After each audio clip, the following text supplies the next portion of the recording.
Guess I caught something.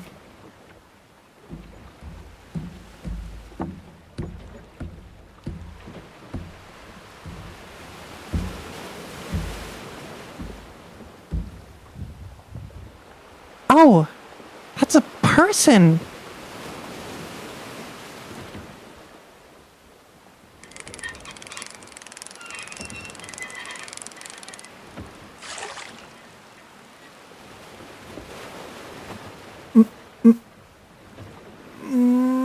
Gotcha.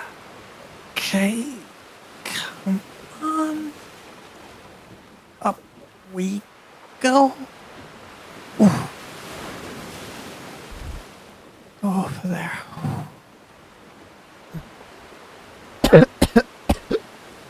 Whose boat is this? Mine. You kinda got caught in my scrap net.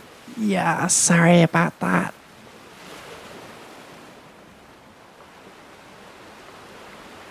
Wait, you don't work for that lab, do you? What, Velvet Labs? No, I only design their uniforms every once in a while. Follow me. Let's get you an actual chair.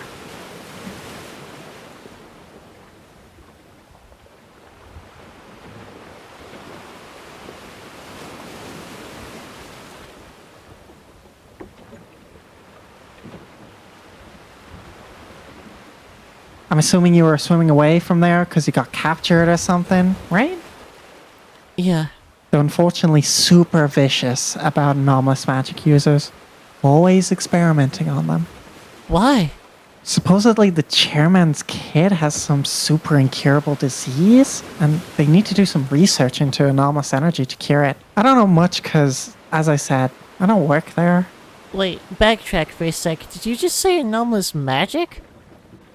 You've really never heard of it before? Well, I knew that anomalous energy could apply to magic, but I didn't know it was a whole thing. I mean, I did get into a fight with this weird invincible angel guy, and I was able to kind of steal that by making a small invincible shield. But it didn't really dawn on me that it was a whole concept, you know? Invincibility? What an interesting technique. Well, he lost his invincibility when I ripped his wings off. Wow, that's intense. Yeah, I thought so too when I was told about it. I'll go dock the boat real quick.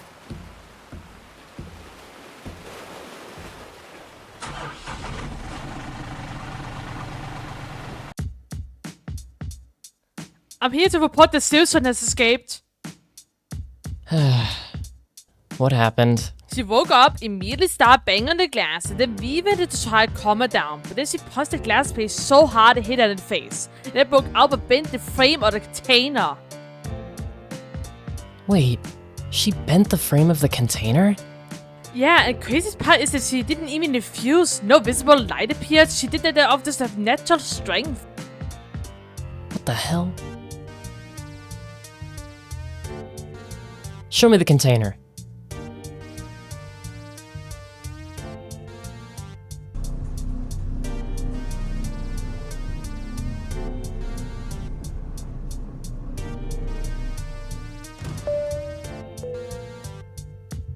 Are the pillars new? Good evening, ma'am. Nope, they have totally always been down.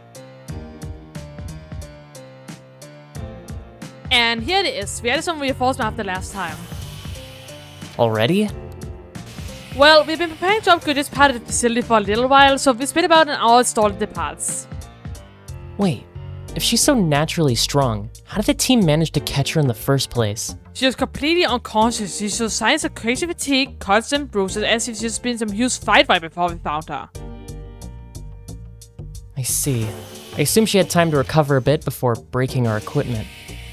Yeah, she was out for about 3 days. Interesting. If she comes back, don't recapture her. Explain to her why she was captured, and try and hire her to become a ranger. We could use that kind of strength around here. Aye, ma'am. What an interesting ability that is. Cerise. I'll keep an eye out for you. I can't believe I've never asked this, but who are you?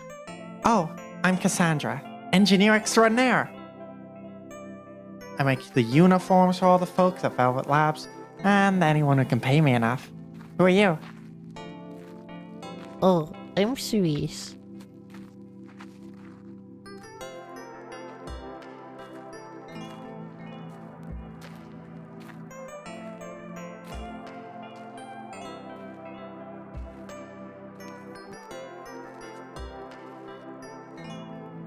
I live just up here. The best view in all of Zeitaku City is there, in my opinion.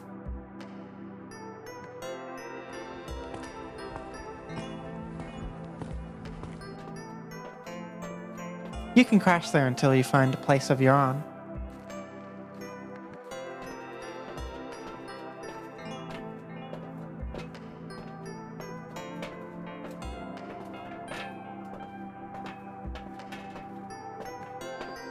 Yeah, see what I mean? What's up with the lights in the sky? Oh, that's just airborne anomalous energy. There's a lot on this mountain for some reason. Makes for a really cool scene.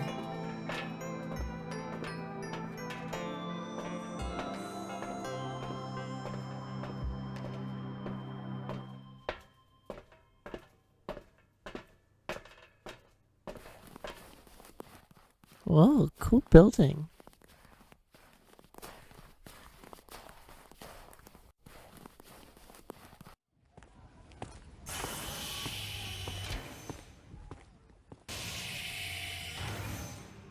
Does this happen to belong to you? I found it in this state, right next to a small crater.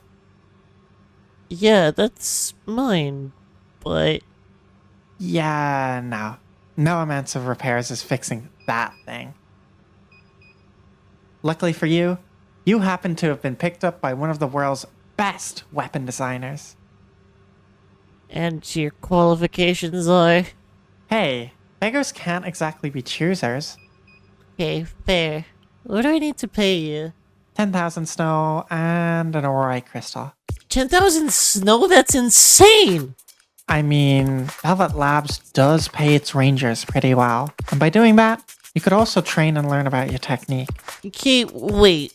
What are rangers and techniques? Man, you really don't know nothing. Velvet Labs has a group of 3 people called Rangers. They're heroes that perform rescue missions whenever a disaster happens. You'll always see them on the front lines of, say, a collapsed building or a fire. They have fairly strong techniques geared specifically towards rescuing people. As for techniques, techniques are basically a person's application of anomalous energy. For example, my technique is called alchemy, and it allows me to both control and shape any pure metal I want, and it allows me to disassemble alloys into their pure metal contents. Okay, that makes sense a bit. Techniques always fall under at least one of 16 anomalous elements. In order, you have pyro, mechanica, electro, floss, cryo, acra, crystal, psy, star, wave, smoke, poison, light, darkness, human, and time. My technique is rare because it uses 2 elements instead of the average, which is 1. Only about 1 in 10,000 people can even use anomalous energy in the first place, and then only 1 in about 100 have a technique that uses 2 anomalous elements, and then only 1 in 100 of those people have one that uses 3, and so on. Okay, now I'm confused. I get it can be a bit confusing for a rookie. For now, though, I want you to try something. The most basic of basic anomalous magic. Alright.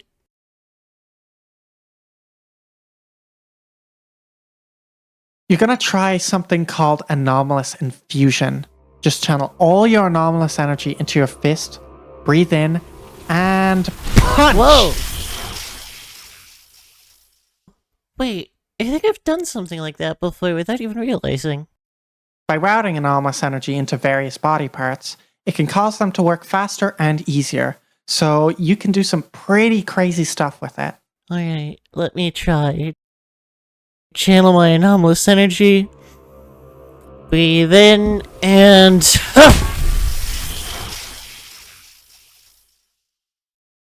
Congrats! I'll teach you a bit more tomorrow, but for now, I suggest you get ready for bed. The couch is all I got. Sorry. No, it's okay. Thank you again for your hospitality.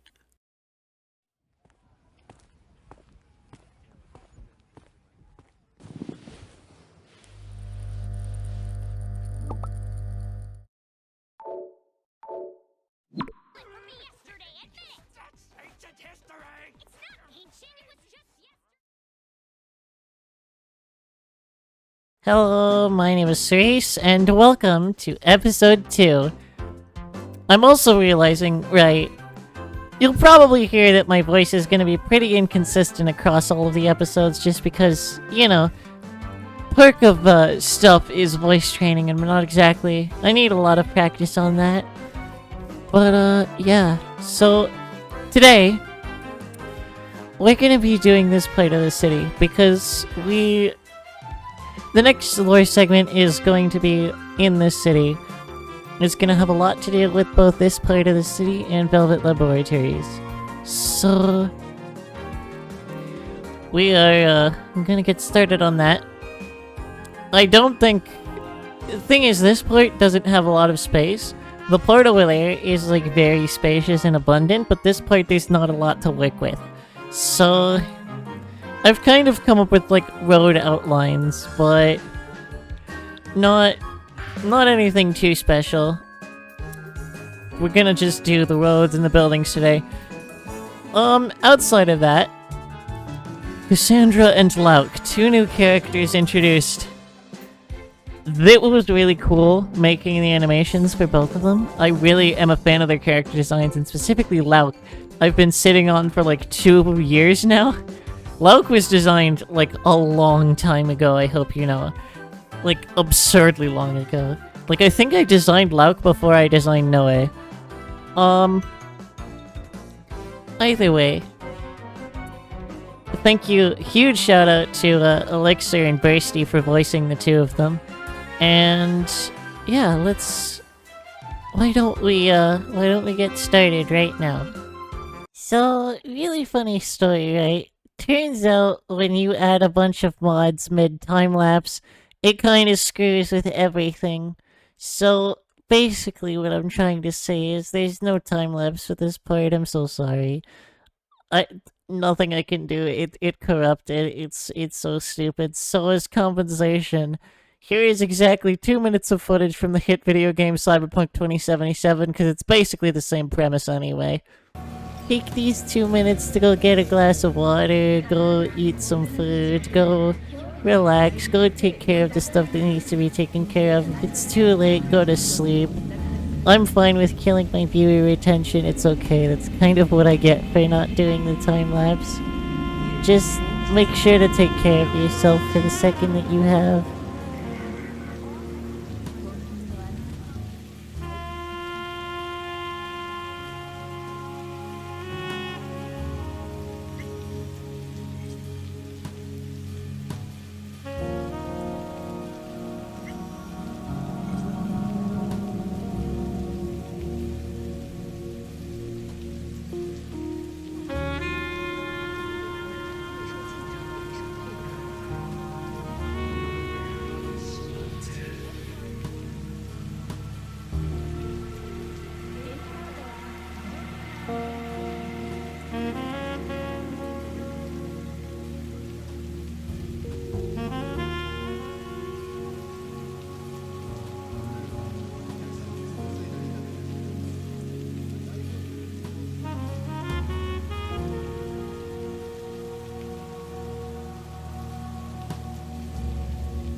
2 minutes are up? Okay, I guess back to the video then. And the contender for longest time-lapse ever goes to me.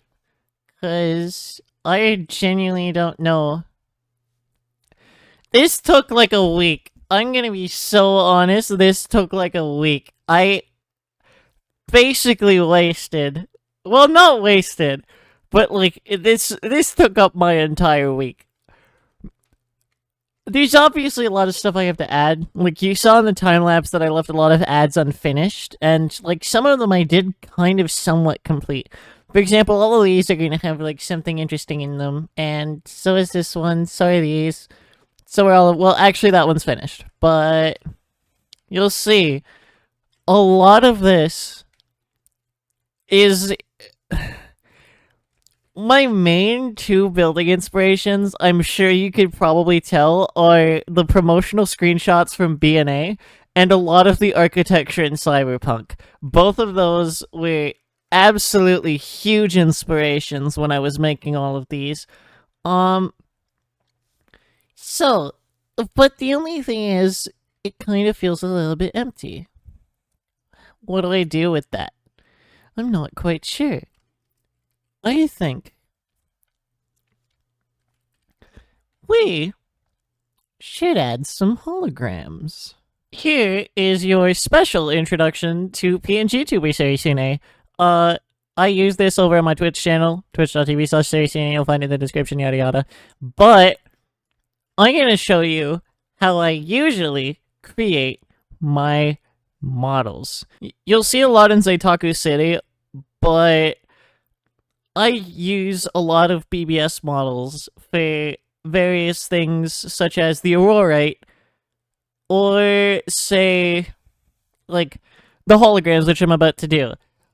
I'm not gonna give an in-depth tutorial, but I want to show you how I do it in Blockbench. So, enjoy a quick compilation of me working on one singular hologram, but, like, very sped up because I don't have the time to edit this entire thing. Nor do I want to explain this, because it's fairly easy once you get the hang of it. You just need to, like, you know, get a basic understanding of certain things.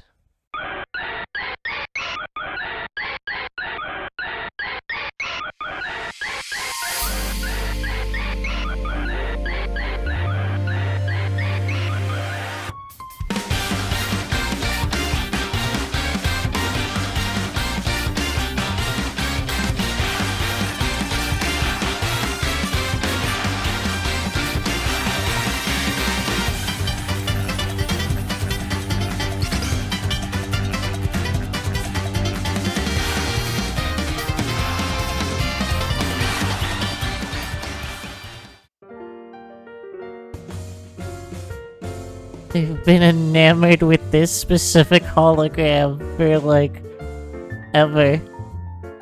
I love it so much. Also, oh my god, lag spike, what the hell? This thing is probably the most complicated hologram you'll see here. It's, right next to Luxie's, the big casino gambling place. So... I'm realizing I never gave you guys a tour of Zeitaku City, so I'm gonna go do that real quick. Also, the reason I'm doing this at night is because it's so much more, like, pleasing at night as opposed to, you know, in the daytime. Also, I don't know what to do about this lag. It's, like, abysmal. Oh! It's because I accidentally pressed a stupid button. That's why. Holy... oh my god. Duh! Okay, so here we have City Hall.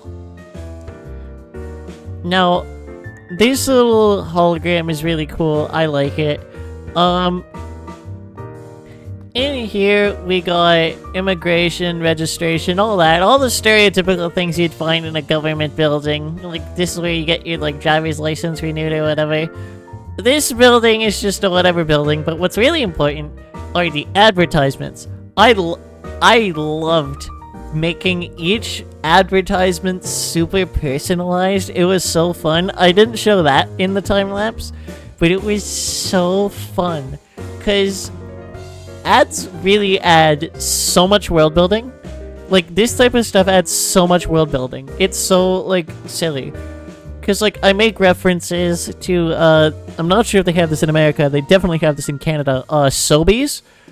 You'll see a lot of ads in this format from Sobeys. Or, for example, you'll see a lot of ads in this format by, like, I don't know, some activist group. Either way, it adds a lot of world building. Because, of course, Anthranists, the rarer of the two, like, groups between Anthranists and humans, of course Anthranists would be discriminated against, right? It makes sense. But, for example, I rehashed the Primaris billboard. I added a couple of this, you know. Lesbian? This one is just funny. Because I saw it because I noticed it was kind of the colors of the lesbian flag. So I kind of just ran with it, and it's kind of silly. And then Shikabane Systems, my personal favorite one of these advertisements. This was... I didn't make this model for this ad. It was just a model I had on the back burner from a school project that I decided to use for this. So that's cool. Nausea Beauty, another cool silly little reference for those of you with elite ball knowledge. And here you have the monorail, rather. I was about to say subway, and this is like the opposite of a subway. So far, there's just red station and orange station, but eventually there's gonna be like all the colors of the rainbow as stations. Yeah, more advertisements. This one was fun to make. This one was really fun to make, because I tried to parody like a luxury clothing brand. This is just a fun little party city. I really like the addition of the ice. The ice is really cool. And honestly, probably my favorite build to make, the 𝐶𝐈𝐶𝐂𝐈𝐀𝐋𝐒. Oh my god, I keep saying 𝐶𝐈𝐶𝐂𝐈𝐿. I'm so sorry. The 𝐶𝐈𝐶𝐂𝐈𝐾 City Trade Center. I love this thing. This thing is so cool. I love this thing to death. Everything about it is just so like, ugh. Oh my goodness, I love it so much. Especially the little floating dollar signs, but I'm also realizing snow is still a currency, so like, this is technically not accurate. So I don't know what I'm gonna do about that. And then you have the neon transit sign, its hologram, and then the hologram that I was working on in the time-lapse for Velvet Laboratories. It's floating here, it's really cool. I also added a bunch of cars. It's a whole thing. I'm really proud of this. Now, let me show you my personal, honestly one of my personal favorite little details of Seitaku City. This is best shown off around the beach area and in the daytime, because we have graffiti. And, you know, beachside stuff, but mostly the graffiti. This one it's not that notable, that's just like the snow sigil. We have a little EFO. Now, here's a little build trick for you. Because, time and time again, I have been a culprit.